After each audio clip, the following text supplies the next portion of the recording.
The wind howled across Chrysanine like 1,000 razor-sharp knives, each gust a symphony of destruction that cut through even the most advanced technological barriers. Commander Zora Vex stood motionless, her iridescent exoskeleton suit beginning to fracture under the moon's impossible cold. Around her, the elite Veloxian reconnaissance team, the pride of the Galactic Exploration Corps, was dying. Vex's six-fingered hand clutched her command console, the holographic displays flickering with increasingly desperate readings. Thermal integrity was collapsing at an exponential rate. What had begun as a routine geological survey had transformed into a nightmare of cosmic proportions. The moon's surface, a landscape of obsidian-like ice formations and razor-sharp crystalline structures, seemed to breathe with a malevolent intelligence. "Environmental seals failing," announced Krell, her second-in-command, his voice trembling with a rare display of emotion. Veloxian training emphasized emotional control above all else, but even their rigorous conditioning couldn't mask the growing terror. Their suits, technological marvels that had survived the radiation storms of the Crimson Nebula and the crushing pressures of gas-giant atmospheres, were becoming nothing more than brittle shells. Vex watched in horror as Lieutenant Mira's left arm began to crystallize. The biomechanical interface that typically regulated body temperature was sputtering, its intricate network of nanoconductors freezing and fragmenting. Mira didn't scream. Veloxians never screamed.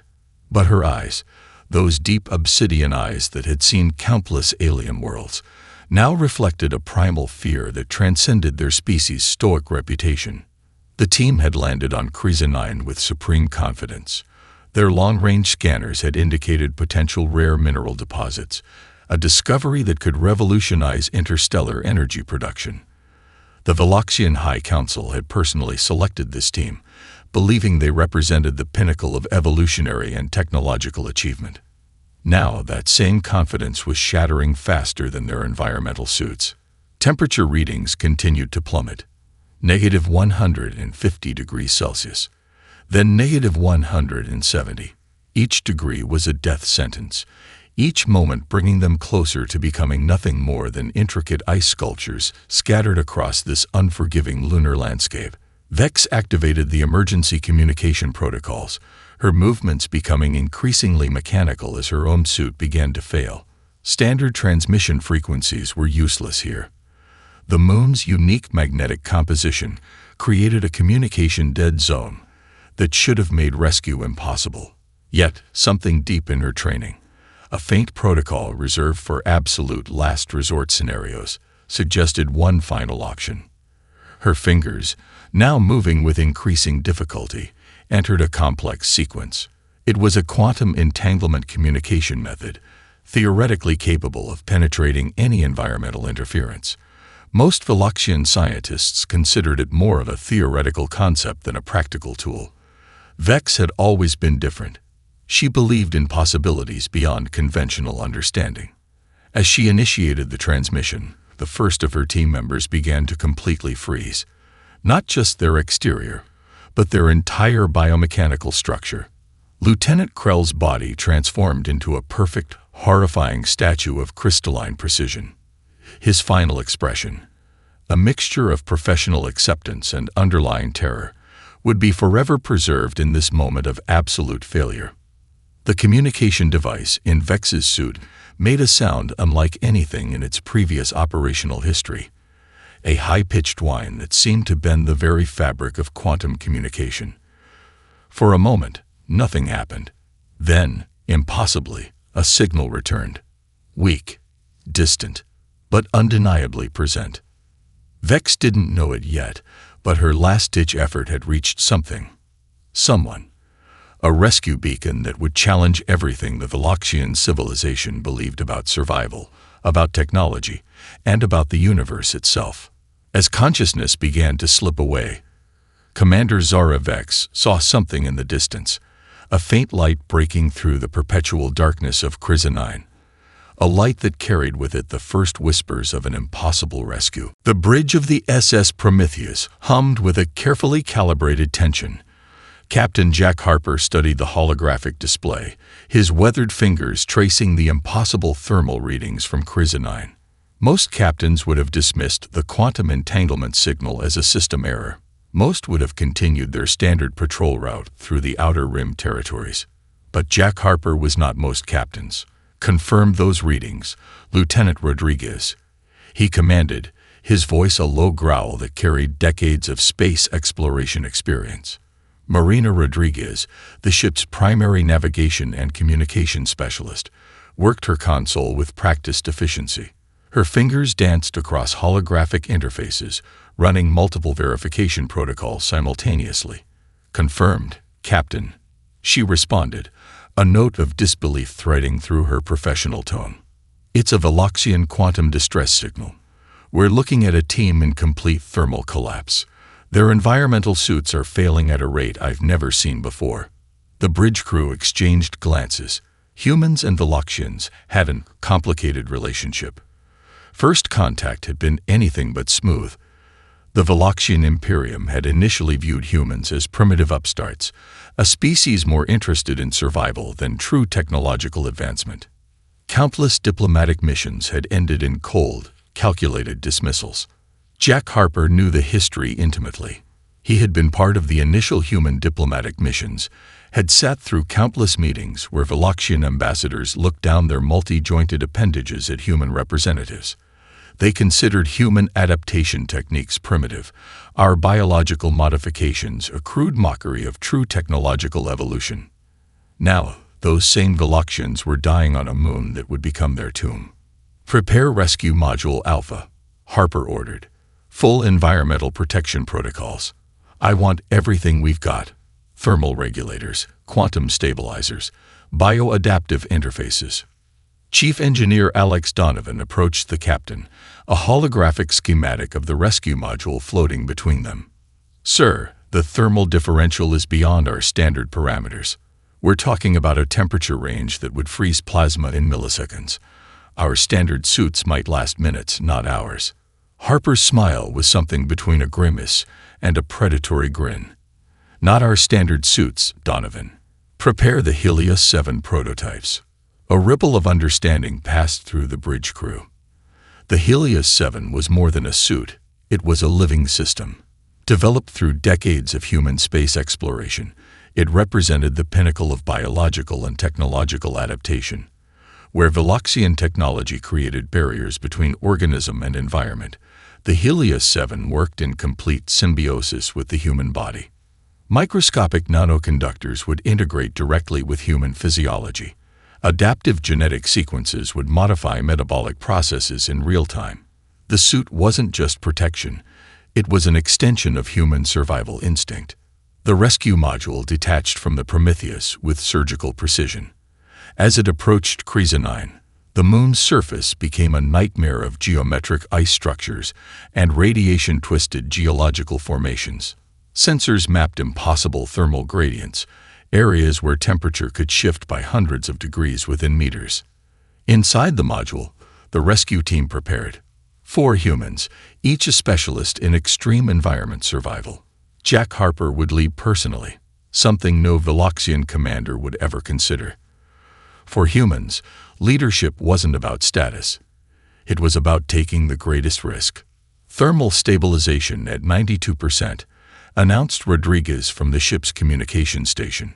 Quantum entanglement signal is growing weaker. We're cutting it close. Harper's hand touched the primary interface of his Helios 7 suit. A neural connection sparked to life, running millions of adaptive calculations per second. The suit wasn't just reading his body's condition. It was anticipating potential environmental challenges, preparing genetic and technological responses before they were even needed. As the rescue module penetrated Chrysanines' toxic atmosphere, something extraordinary happened. The module's exterior began to change, its molecular structure adapting to the extreme conditions. Microscopic transformative layers shifted and realigned, creating a protective membrane that was part technology, part living organism. They were approaching the last known coordinates of the Veloxian team. Somewhere in the frozen darkness, a group of explorers waited, if they were still alive. Jack Harper knew one thing with absolute certainty. Humans did not leave anyone behind. Not humans, not Veloxians, not anyone. The medical bay of the SS Prometheus was unlike any medical facility the Veloxian survivors had ever witnessed. It wasn't just a treatment center. It was a living, breathing ecosystem of healing and adaptation. Commander Zara Vex slowly regained consciousness, her crystallized biomechanical systems gradually thawing, watching in disbelief as Dr. Elena Martinez moved between patients with an almost supernatural grace. Dr. Martinez noticed Vex's awakening and approached, her movements deliberately calm and non-threatening. "Your core systems are stabilizing," she explained, activating a holographic display that showed the intricate process of cellular recovery. "We're using a combination of targeted nano-restoration and adaptive genetic resequencing." The Veloxian commander tried to speak, but her vocal apparatus was still partially frozen. Dr. Martinez anticipated this, producing a specialized translation device that bridged the communication gap. "Your species relies entirely on external technological protection," she began, her tone clinical yet compassionate. "Humans have taken a different approach. We modify ourselves to survive." As if on cue, the medical bay's walls seemed to shimmer. Microscopic adaptive interfaces responded to the patient's individual physiological needs. Temperature zones shifted. Atmospheric composition adjusted. Nutrient-rich mist periodically swept through the environment, carrying targeted molecular repair agents. Dr. Martinez began to explain the human approach to survival. "Look at your current recovery," she said, bringing up a comparative hologram. A Veloxian environmental suit would have completely failed. Our approach integrates protection, adaptation, and healing into a single biological system. She pointed to a young human medical technician whose left arm bore an intricate network of bioluminescent lines. "Genetic modifications allow us to adapt to extreme environments. Those lines you see, they're adaptive neural interfaces that can redirect metabolic energy, regulate internal temperature, and even generate localized healing responses."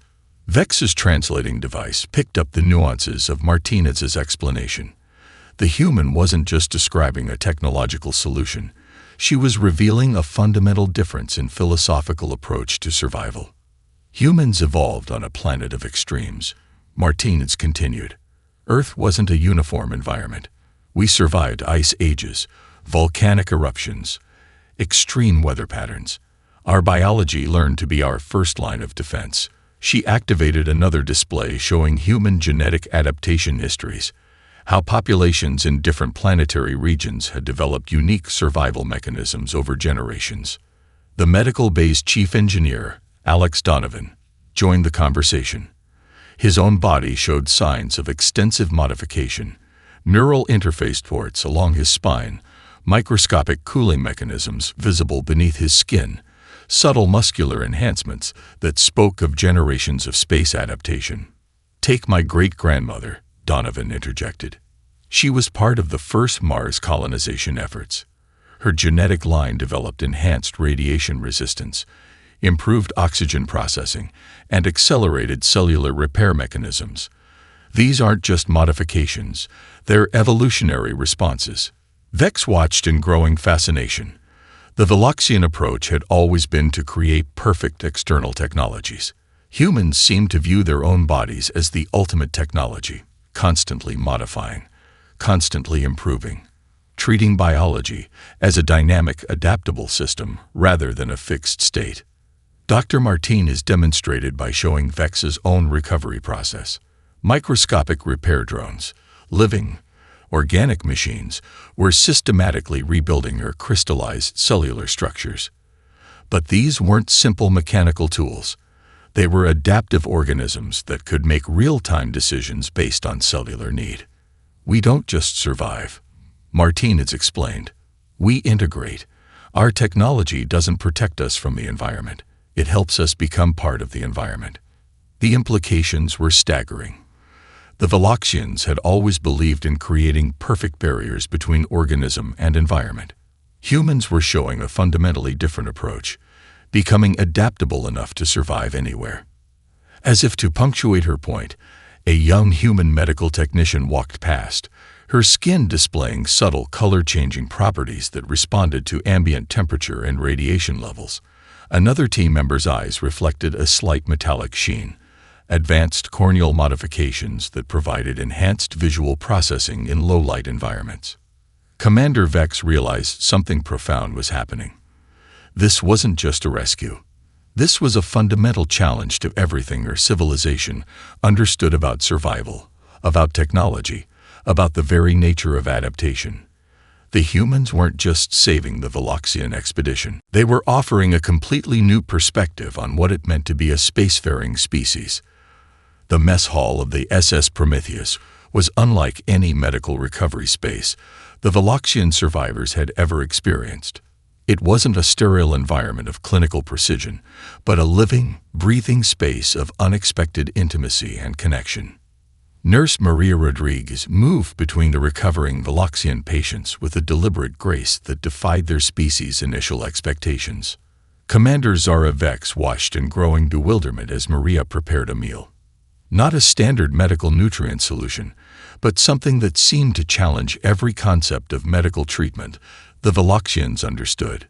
Steam rose from a series of carefully prepared dishes, each one adapted to the specific metabolic needs of the individual Veloxian patients.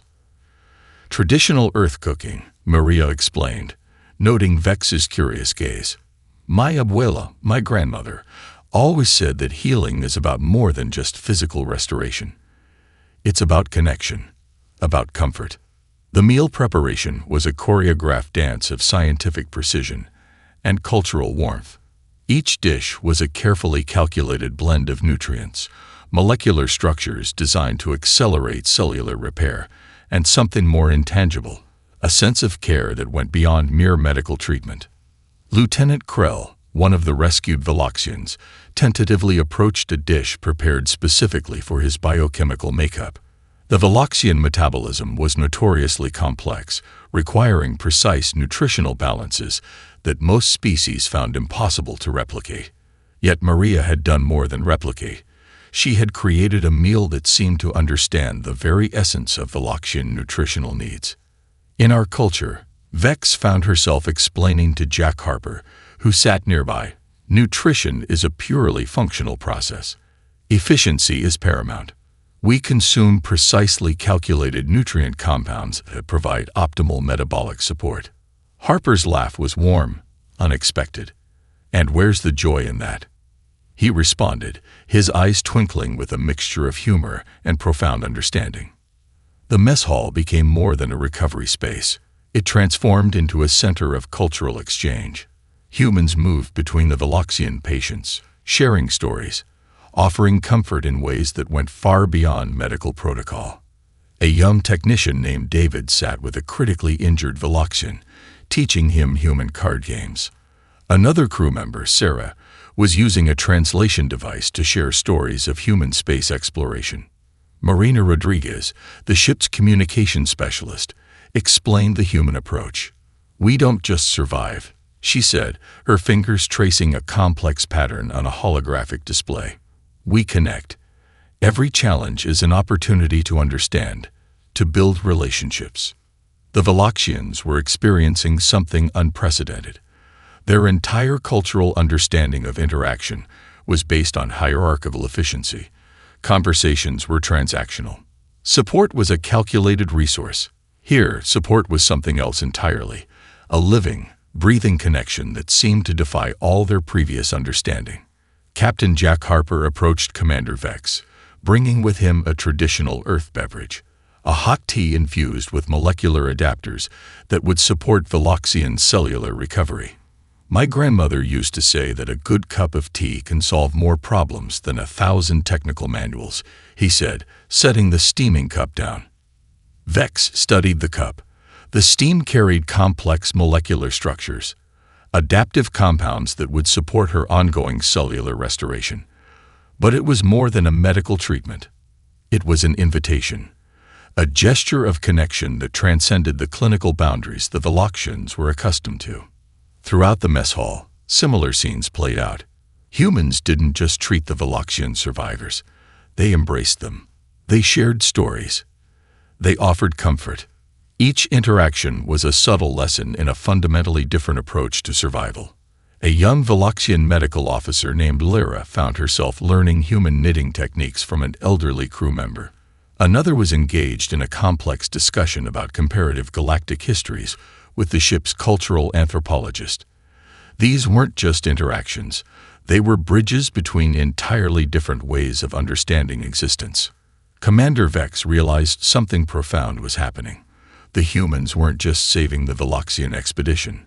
They were offering something far more complex, a different way of understanding survival. Not as a series of efficient calculations, but as a deeply interconnected experience of mutual support and understanding. As the evening progressed, the mess hall became a living testament to human adaptability. Not just biological adaptability, but something far more nuanced, the ability to connect, to understand, to support in ways that went far beyond mere survival. The Veloxians were learning that humanity's greatest survival tool wasn't found in their advanced technologies or biological modifications. It was found in their capacity for genuine, unconditional connection. The ship's observation deck became an unexpected classroom of human experience. Commander Zara Vex sat beside Captain Jack Harper, the vast starfield stretching behind them like an infinite canvas of possibility. Outside the reinforced viewports, Chrysanine hung like a frozen jewel, the moon that had nearly become their tomb. Harper's hands moved slowly, deliberately, as he began to share a story. Not a clinical report, not a strategic briefing, but a narrative that would challenge everything the Veloxians understood about survival. In 2103, he began, humanity faced its first true planetary crisis. Climate collapse had pushed Earth to the brink of uninhabitability. Most species would have given up. We didn't. The holographic display flickered to life, showing images of early climate refugees. Entire communities packed into massive Ark ships, their belongings reduced to what could be carried, their hope reduced to a fundamental belief in collective survival. We didn't have the most advanced technology, Harper continued. What we had was something more important, an ability to adapt, to reimagine our entire existence. The images shifted, floating cities constructed from recycled materials, underground habitats carved into mountainsides, entire ecosystems rebuilt from genetic archives. Each image was a testament to human resilience, not through technological superiority, but through an unbreakable spirit of collective survival. Vex listened, her physiological sensors tracking every nuance of Harper's narrative. Humans communicated differently. Their stories weren't just information. They were living memories, collective experiences passed from one generation to another. Harper spoke of the Mars colonies, how the first settlers faced temperatures that would freeze blood in seconds, radiation levels that would kill most species within hours. We didn't conquer Mars, he said softly. We learned to become Martian. Our bodies adapted. Our technologies evolved. We didn't fight the environment. We became part of it. The images changed. Humans with slightly elongated limbs, skin with enhanced radiation resistance, eyes adapted to lower light levels. Generations of genetic modifications that weren't just survival techniques, but a fundamental reimagining of human potential. Antarctica was our first true test, Harper continued. He showed images of early research stations, tiny bubbles of human existence surrounded by the most hostile environment on Earth. Temperatures that would kill in minutes. Isolation that would break most species. We didn't just survive. We thrived. Vex realized something profound was happening. These weren't just stories of survival. They were a philosophical approach to existence itself, where Veloxians saw challenges as problems to be solved through external technology. Humans saw them as opportunities for transformation. The observation deck grew quiet. Other Veloxian survivors had gathered, drawn by the raw emotional power of Harper's narrative. They watched as images of human exploration continued. Underwater cities, floating agricultural platforms, colonies in the clouds of gas giants. Our greatest strength, Harper said, his voice dropping to almost a whisper, has never been our technology. It's our ability to reimagine ourselves, to see a challenge not as a barrier, but as an invitation to grow. He shared stories of individual human survival. A researcher who survived 467 days alone on Mars after a communication failure. A genetic engineer who developed cellular regeneration techniques while trapped in an Antarctic research station during a months-long storm. Not through superior technology, but through an unbreakable human spirit. The Veloxian survivors began to understand. Human survival wasn't about creating perfect barriers against the universe. It was about becoming flexible enough to survive anything. Their technologies weren't shields. They were living, breathing extensions of human potential. Commander Vex looked at Harper, her multifaceted eyes reflecting the starfield. For the first time, she saw something beyond the clinical efficiency of her own civilization. She saw possibility. We don't just explore the universe, Harper said, his hand gesturing to the infinite darkness outside. We become the universe, one adaptation at a time. The observation deck fell silent, but it was a silence filled with understanding, with potential, with the quiet revolution of a species that didn't just survive, but transformed. Humanity's greatest exploration wasn't of space, it was of themselves. The research laboratory of the SS Prometheus was a symphony of controlled chaos. Commander Zara Vex watched in fascination as humans and Veloxian engineers worked side by side, their approach to technological exchange unlike anything in her previous experience of interspecies collaboration. Chief Engineer Alex Donovan stood at the central holographic interface, his hands moving with a dancer's grace across multiple data streams. Beside him, Senior Veloxian technician Krell carefully interfaced his own quantum computational implants with the human systems. The fundamental difference, Donovan explained, isn't in our technological capabilities. It's in how we approach problem-solving. To demonstrate, he pulled up a holographic representation of a quantum stabilization matrix. The Veloxian design was a perfect geometric construct, mathematically precise, monumentally complex, but ultimately rigid. The human variant looked almost organic, with adaptive nodes that could reconfigure themselves in real time. Krell's translation device captured the nuanced explanation. Your systems appear imperfect, he said, his multi-jointed fingers tracing the human design's seemingly chaotic structure. Donovan's laugh was warm and genuine. Imperfection is our greatest strength, he responded. We don't seek a perfect solution. We seek an evolving solution. The Veloxian engineers watched as human technicians demonstrated a series of technological innovations that challenged everything they understood about engineering.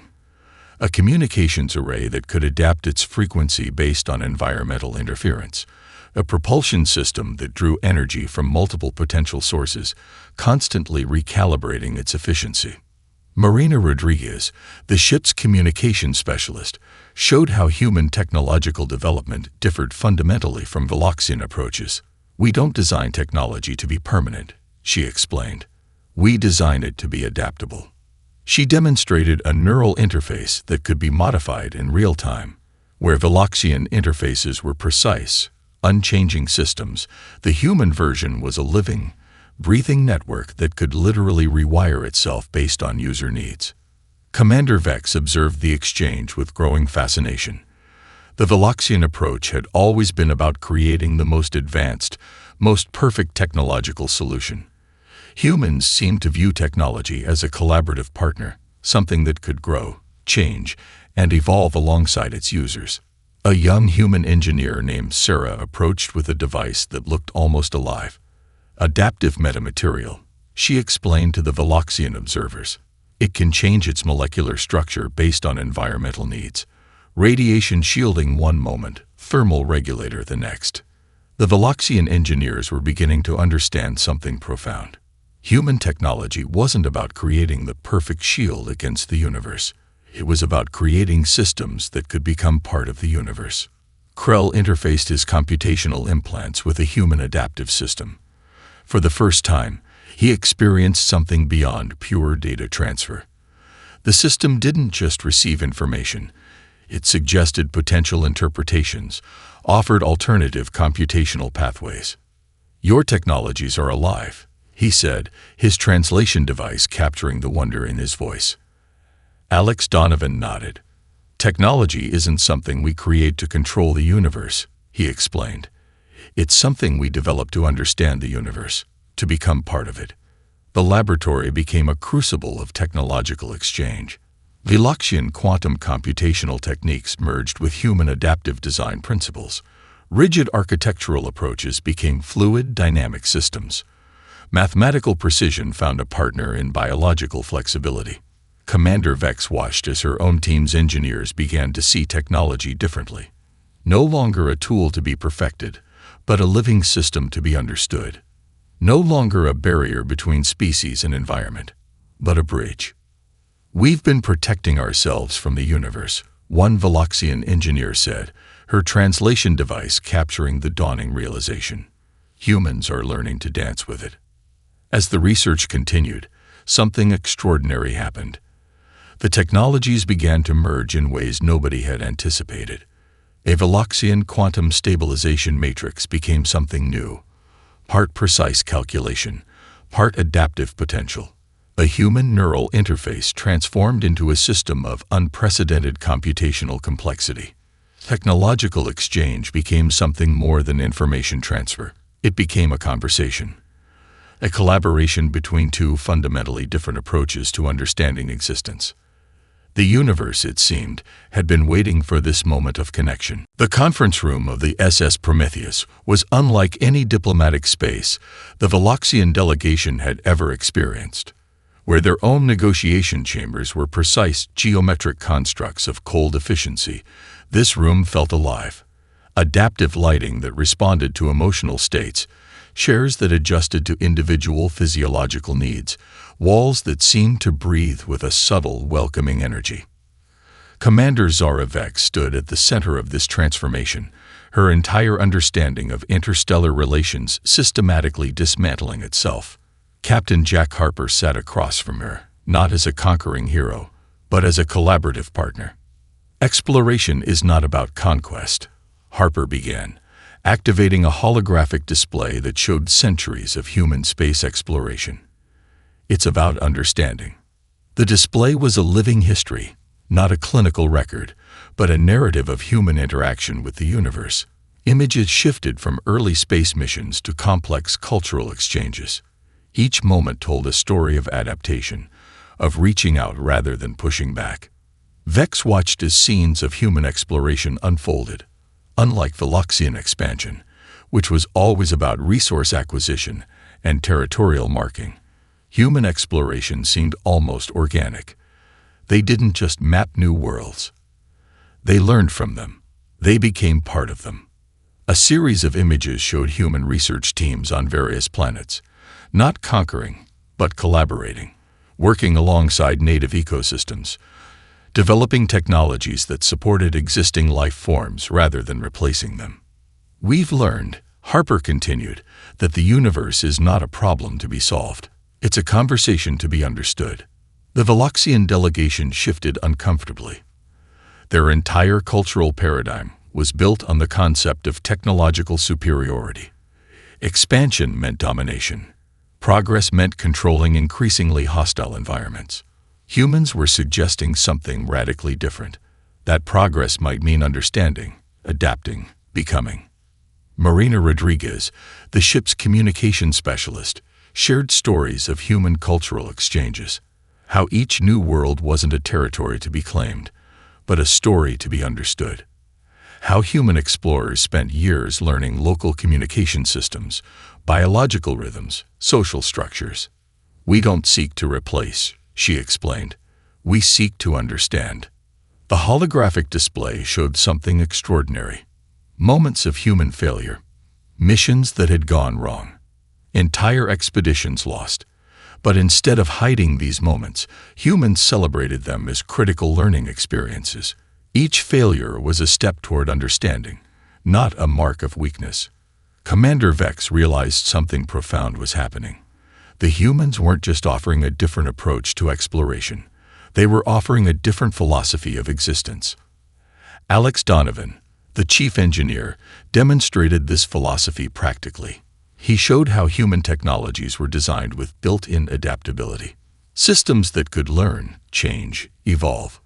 Not perfect systems, but systems capable of growth. Perfection is static, Donovan said. Evolution is dynamic. The Veloxian delegation began to understand. Human exploration wasn't about creating the most advanced technologies.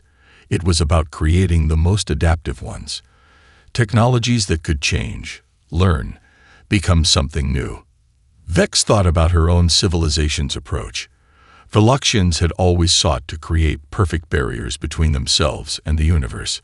Humans were showing that the most powerful barrier was no barrier at all, but a bridge of understanding. Stories emerged. Human colonies that had survived on worlds deemed impossible. Research teams that had established communication with ecosystems that defied previous scientific understanding. Moments of connection that transcended technological capability. "We are not the most advanced species in the universe," Harper said quietly. "We are simply the most curious." The conference room seemed to breathe with this revelation. The Veloxian delegation saw something they had never witnessed before. A species that viewed the universe not as a challenge to be conquered, but as a mystery to be explored. Commander Vex looked at her fellow Veloxians. Their rigid postures were softening. Their precise geometric thinking was becoming something more fluid, more alive. The rescue mission had become something far greater. It was a cultural transformation, a fundamental reimagining of what it meant to explore, to survive, to exist in the vast, complex universe. Humanity's greatest strength was not in its technologies. It was in its capacity to see potential where others saw only limitations. The SS Prometheus hung in space like a living organism, its adaptive hull reflecting the starlight in ways that defied traditional spacecraft design. Commander Zara Vex stood on the observation deck, watching the universe through eyes that had been fundamentally transformed by her encounter with humanity. Captain Jack Harper approached, his movements deliberate yet relaxed. The final preparations for the Veloxian delegation's return to their homeworld were nearly complete. But this was no ordinary diplomatic mission. This was a journey of cultural revolution. "We're not just returning data," Vex said, her translation device capturing the nuanced emotion in her voice. "We're returning a completely new way of understanding existence." The ship's computer began compiling the mission logs, a comprehensive record of the rescue, the technological exchanges, the profound cultural insights gained. Each moment was a testament to something far greater than a simple rescue mission. Marina Rodriguez worked at her communication station, preparing the diplomatic transmission. The message was unlike any previous interstellar communication. It wasn't a clinical report or a strategic briefing. It was a narrative of connection, of unexpected understanding. The Veloxian High Council would receive more than just mission data. They would receive a fundamental challenge to their entire philosophical approach to exploration, to survival, to the very nature of technological advancement. Alex Donovan joined them, carrying a collection of adaptive technologies, hybrid systems that represented the most profound moments of human-Veloxian collaboration. Each device told a story of possibility, of what could happen when two fundamentally different approaches to existence found common ground.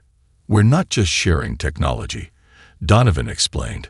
"We're sharing a way of thinking, a way of seeing the universe." The hybrid technologies were extraordinary. Quantum computational systems that could adapt like living organisms. Communication interfaces that learned and evolved with each interaction. Protective systems that didn't just shield, but understood and responded. Vex reflected on the journey that had brought them to this moment. A desperate rescue on a frozen moon had become something far more significant. A cultural bridge. A moment of profound transformation. The Veloxian survivors who had been rescued were no longer the same. They had experienced something beyond technological exchange. They had experienced connection, understanding, a fundamentally different approach to survival. Captain Harper activated the final transmission protocols. The message would travel through quantum entanglement channels, carrying not just information, but a profound cultural shift. "We don't seek to change your civilization," the message explained. "We seek to expand your understanding of what's possible." Images accompanied the transmission. Moments of human exploration, instances of adaptation, scenes of collaboration that defied traditional concepts of interstellar relations. Each image was a story, each moment a potential revolution. The Veloxian survivors who would return home were ambassadors of a new way of thinking. They carried with them not just technological insights, but a fundamental reimagining of what it meant to be a spacefaring species. Zora Vex looked at Jack Harper, the human captain who had done more than rescue her expedition. He had offered a new perspective, a way of seeing the universe that was about connection rather than conquest. "We were dying," Vex said softly, "and you gave us more than survival. You gave us understanding." The Prometheus began its journey, carrying with it the potential for a fundamental transformation of galactic relations. It wasn't just a ship. It was a living testament to the power of adaptation, of connection, of seeing the universe as a collaborative experience. As they moved through the star-filled darkness, something extraordinary became clear. The most powerful technology wasn't found in perfect systems or advanced weaponry. It was found in the capacity to understand, to adapt, to grow. Humanity's greatest exploration wasn't of space, it was of possibility itself. The universe watched and waited.